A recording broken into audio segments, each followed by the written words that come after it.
Hi, I'm Brittany, a neurodivergent mum and speech pathologist. This is Not Just Theories, where I share what actually works in my real, messy life. Because life doesn't follow a theory. Here's what I actually do. Hello and welcome back. This is the third and final part in my series on overstimulation and the boiling kettle analogy. In episode 1, we talked about turning down the heat. So that was mostly focusing on reducing stimulation so that we don't get pushed to boiling point so quickly by our kids. In episode 2, I talked about venting the steam. So things like those self-care strategies that let off pressure in healthier ways. Today, I'm going to talk about removing the noisemaker. These are what I do when I can feel myself about to yell. Because for me, yelling is the thing I'm working the hardest to reduce. I am not perfect at it, but I want to share some tools that are helping me, and maybe they'll help you too. So, why calming down just doesn't work for me? Sometimes deep breathing and counting to 10 are suggestions that you will get from people who are very well-meaning, but for me, they just don't work because my body is demanding exertion. So it's demanding a loud release, a physical outlet, and that's what the screaming is. So trying to sit still and breathe feels impossible. And this is where the work of the occupational therapist has been a real game changer for me, because I did a course that she ran on proprioception, and she explained how things like yelling and slamming doors and stomping are all ways of meeting a proprioceptive need. So proprioception is one of our body's senses, and it's, your body seeks things like pressure, movement, exertion.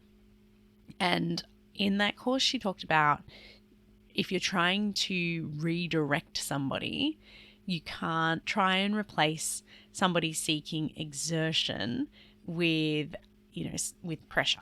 They're not the same types of proprioceptive needs. So if you're trying to replace a proprioceptive need, like what yelling is, which for me is exertion, you need to replace it with a different proprioceptive strategy that is also exertion, and it's going to be so much more effective. So thinking about the ways that my noisemaker on that kettle analogy of screaming. So if I'm really feeling like yelling, something I might do is put on some really loud music and sing loudly to that song. If I'm feeling like I want to slam a cupboard or put chuck my fists down onto a bench and make a really loud noise, I will, grab a pillow to whack it, or I'll stomp my feet. If I feel like shouting at my kids, I might shout into a pillow, or, open the fridge and, yell into the freezer, and that cold air can be a bit of a reset as well. So these strategies are not about stopping the need. That's what episodes 1 and 2 were about. This is about when you hit that point of boiling over, finding safer and less scary ways to meet that proprioceptive need in your body. Something else I do, because I know in the moment it's really hard to think straight, I've started giving myself little replacement scripts. So these are things that I can say instead of yelling at the kids, and they help me buy me some time to get the energy out in a different way. So instead of yelling, "Stop it," I might say pretty loudly, "I need a minute," and step into another room. Instead of snapping something like, "What's wrong with you?" I'll try, "Oh, this is really hard. We're all having a hard time." So thinking both of those examples, instead of saying "stop it," saying "I need a minute," or instead of saying "what's wrong with you," saying "this is really hard. We're all having a hard time."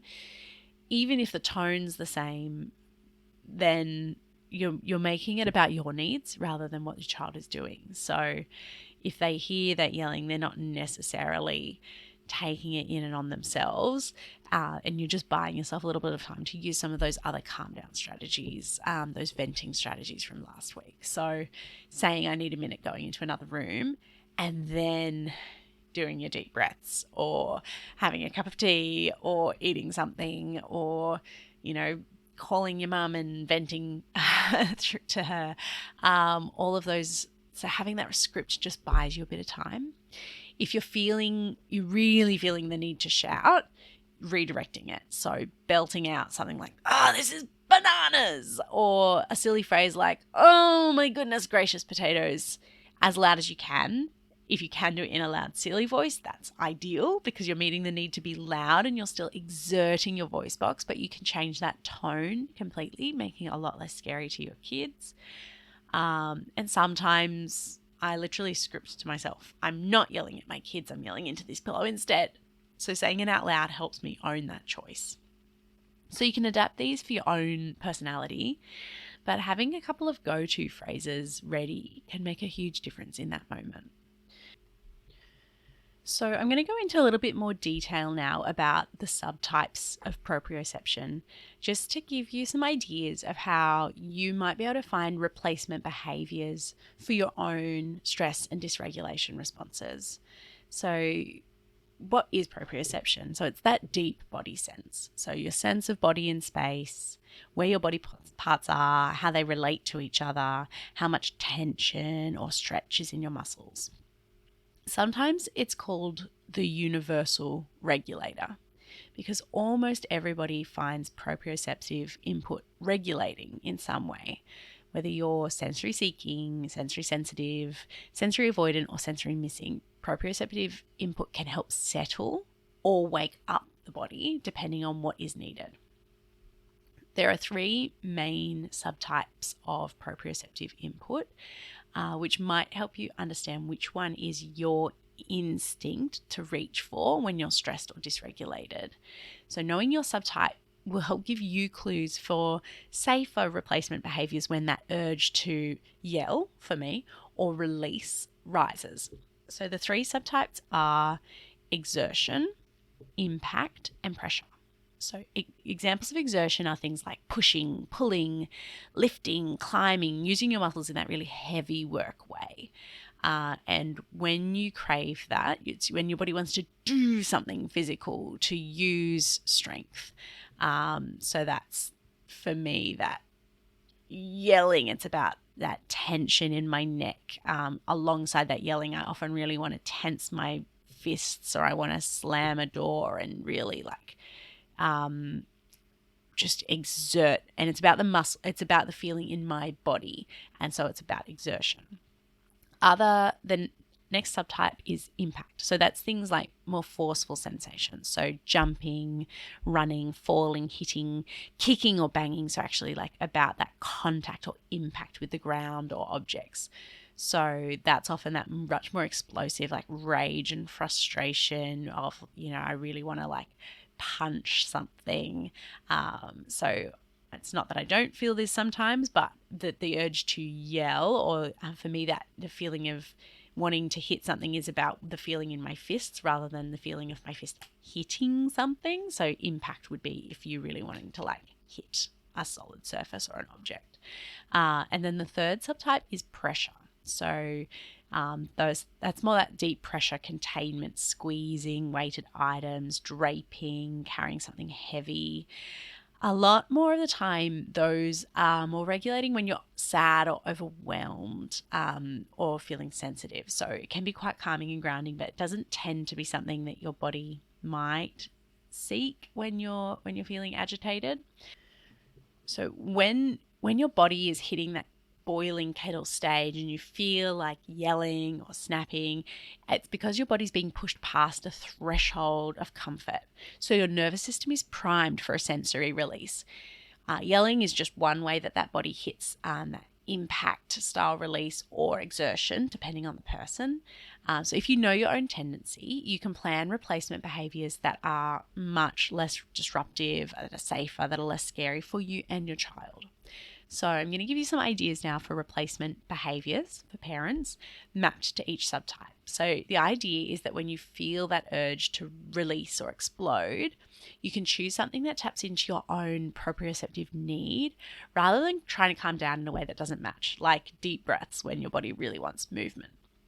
So if you want to exert, doing something like pushing or pulling something heavy, so getting out the vacuum cleaner, vacuuming the ground, moving some furniture, carrying heavy groceries, doing wall push-ups or squats or anything that uses your muscles, tensing your arms. They give that physical use of strength. If body's more, or if you're wanting to exert, and for me that's specifically that yelling, is that like, oh, what else can I do that's going to get that out? So that's that loud singing. For me, is that same exertion. If you're someone who's more into impact, so you want to, stomp and hit things, then, can you do some jumping on the spot? Get out a skipping rope and do some skipping when you're really hitting that boiling point. If you're going to hit something, can you hit a pillow instead of a hard surface, or your child? Like trying to get out of that room with your child and into that. If the screaming's more about impact, then, can you scream into a pillow? Can you, if you're wanting to run and get that real feeling of the impact of your feet on the ground, can you stomp or pace or bounce? So again, allowing that forceful or loud release, but just a bit more of a controlled way. If you're someone that really benefits from pressure, then can you hug a cushion or a body pillow? Can you wrap up in a weighted blanket or squeeze something? So like a stress ball or a soft toy. Can you lean against the wall? Can you wear a tight jacket or something? For me, when I'm feeling agitated, pressure makes it worse. So none of those strategies would work for me, but I wanted to give them in case you are someone who finds that really calming. So I want you to have a little bit of a think now to help you figure out what subtype or subtypes feel most natural to you when you're stressed. So the first bit is to just notice your automatic responses. The next time you feel your anger rising, what is your body doing first?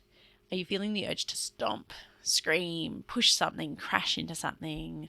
Or do you want to squeeze something, wrap something around you, get some pressure? Or do you want to push against something or pull something heavy? And try some short experiments. So when you anticipate that you might get stressed, so if you know that bedtime's always something that leaves you stressed, or you know that your child's gearing up for a meltdown, pick a replacement behavior from each subtype and try each at different times. So see which one feels right, which one helps you lower your tension the fastest. Are you screaming because you want to hear the loud noise in your ears? In which case, screaming into a pillow is not going to meet that same sensory need, but singing really loudly might. If it's about the exertion and the screaming, then screaming into a pillow might be perfect for you. So once you figure some of those replacements out, have them in like a little bit of a mental toolbox, and even a physical toolbox. Like get your pillow or your weighted blanket, have your go-to heavy object to move, know where your easy cushion is to grab to scream into, find your best shoes to wear that make the stomping noise, and make your stomping feel more satisfying. That kind of helps you not improvise when you're already at that boiling point. And make these behaviors safe in the home environment, because when you often try releasing with impact or exertion, kids can get quite scared or things might break if you throw something, and it helps emotions escalate. So having those planned safe versions, and even verbalizing it to your kid, like, when I'm stressed, I just want to yell. I don't want to yell at you, so I'm going to go yell into this pillow. When I'm stressed, my body wants to hit something, so I'm going to go push. I'm going to hit this cushion because it's okay to feel stressed. It is not okay to hit people. So the same sorts of things you want your children to learn, it's actually really important to verbalize it when you do it. If your children see you in a big emotional state but using a safe release, especially if you can verbalize it, it's going to help them develop their tools for regulation. And when you say, oh, I'm feeling this kind of pressure and I want impact release, you can choose to do that, and you can give your kids the words for what they're feeling. It's also thinking about this.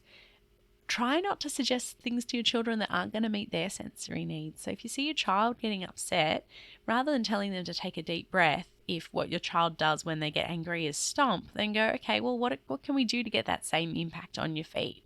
Oh, I can see you're getting stressed. Should we play a stomping game? Should we play some music and jump up and down and get that same sort of impact feeling on their feet? If your child yells, okay, maybe we put on some loud music and we sing really loudly. Rather than, deep breaths work for some people. I'm sure they do. But being told to take a deep breath when all you want to do is yell or scream or bang your head against something, it doesn't meet the same need, and it's not going to work for everybody. And yeah, so thinking about how you regulate yourself, but also using these strategies and thinking about the different replacement behaviors you might use, and trying to match it as much as possible to the need that is being met for that release. So you can use things like when you can see that your child wants to hit. Don't just say stop it. It's not particularly helpful when they're at that feeling of overwhelming and wanting to hit. It's because their body has this pent up feeling, and that's their way of releasing it. So rather than just telling them to stop it, it's about trying to give them a replacement script, a replacement action. You can't hit your brother, but you can hit this pillow, or let's do some stomping together. So just really helping them understand the feeling is okay. The need to release is okay. Here's a safer way to let it out. Something else that's obviously quite important to touch on is sometimes, yelling or hitting, it's your go-to because of old patterns. So therapy has helped me unpack a little bit about why my first instinct is to yell, and that's quite valuable in the long term, but it is not a short journey. So in the short term, having practical replacements and scripts is the life-changing thing for me. They gave me a way to redirect my instincts without pretending that they don't exist, and pretending to be someone that I'm not.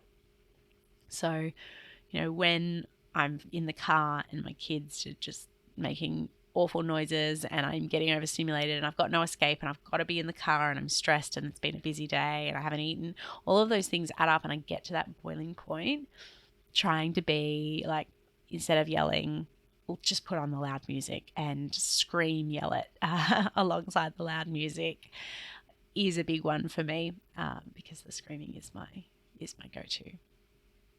So I guess to bring the mini-series together, episode 1, turning down the heat, trying to reduce the input so that you don't boil over so fast. Episode 2, venting the steam, self-care practices to release the pressure.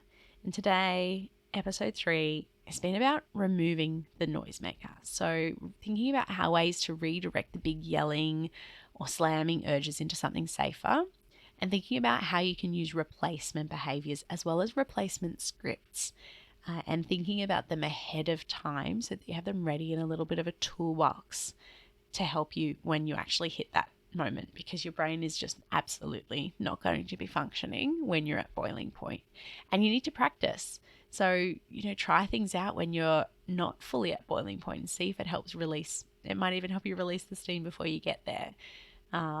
So, if you yell sometimes, you're not alone. I yell too.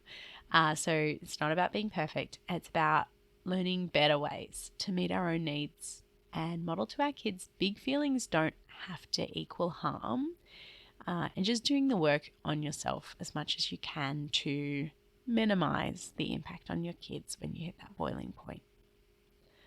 I hope this has been a helpful series. It's a big topic and definitely not one I'm an expert in, but it was specifically requested by someone that I know that I talk about self-regulation. So I hope that it's been helpful. If you've got any questions, please reach out to me at Not Just Theories. And if you've found it helpful, I would love if you could share this episode or the whole series with someone who you think could benefit from it. It helps the podcast reach more people, and means that I'm not just talking into a microphone to an empty room for nothing. So yes, I would love to have a chat with you about whether you found this useful. Reach out to me. I'll talk to you next week. Thanks so much for listening to Not Just Theories. I really appreciate you being here. If this episode resonated with you, the best way to support the show is to follow, leave us a rating or review, or just share this episode with someone else who you think might find it comforting or useful. I hope to see you back here soon.